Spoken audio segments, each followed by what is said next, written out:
حضرت عمر بن خطاب رضی اللہ تعالیٰ عنہ تمام غزوات میں نبی پاک صلی اللہ علیہ وسلم کے ساتھ شریک رہے ہیں۔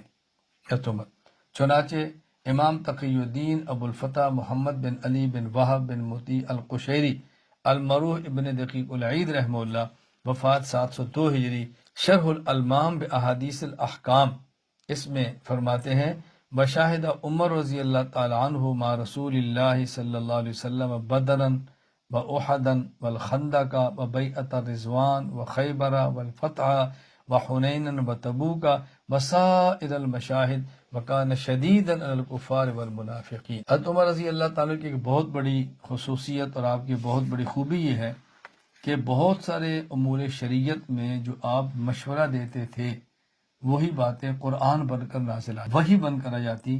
ان کو کہتے ہیں موافقات عمر رضی اللہ تعالی عنہ۔ حضرت ابو ہریرہ فرماتے ہیں کہ رسول اللہ صلی اللہ علیہ وسلم نے فرمایا کہ میری امت سے پہلے لوگوں میں بہت سارے محدث گزرے ہیں، میری امت میں اگر کوئی محدث ہوگا تو عمر بن خطاب۔ محدث کا معنی کیا ہوتا ہے؟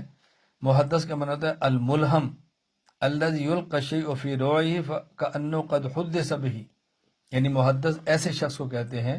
عمدۃ القاری میں شرح صحیح بخاری میں یہ لکھا علامہ عینی نے، محدث کہتے ہیں اس شخص کو کہ جس کے دل میں اللہ تعالیٰ کو صحیح خیال صحیح خیال ہے، صحیح، اسے کہتے ہیں محدث۔ تو اللہ کے نبی صلی اللہ علیہ وسلم فرمایا کہ پہلی امتوں میں بھی محدث تھے، اگر میری امت میں محدث ہوگا تو عمر ہوگا، یعنی اس کے دل میں وہ خیال آئیں گے اللہ کی طرف سے جو بالکل درست ہوں گے۔ حضرت امام ابو عبداللہ محمد بن اسماعیل بخاری رحمہ اللہ وفات 256 ہجری صحیح بخاری میں فرماتے ہیں کہ اللہ کے نبی صلی اللہ علیہ وسلم فرمایا انہ قد کان فی ما مضی قبلکم من الامم محدثون وانہ ان کان فی امتی ہذہ منہم فانہ عمر بن الخطاب۔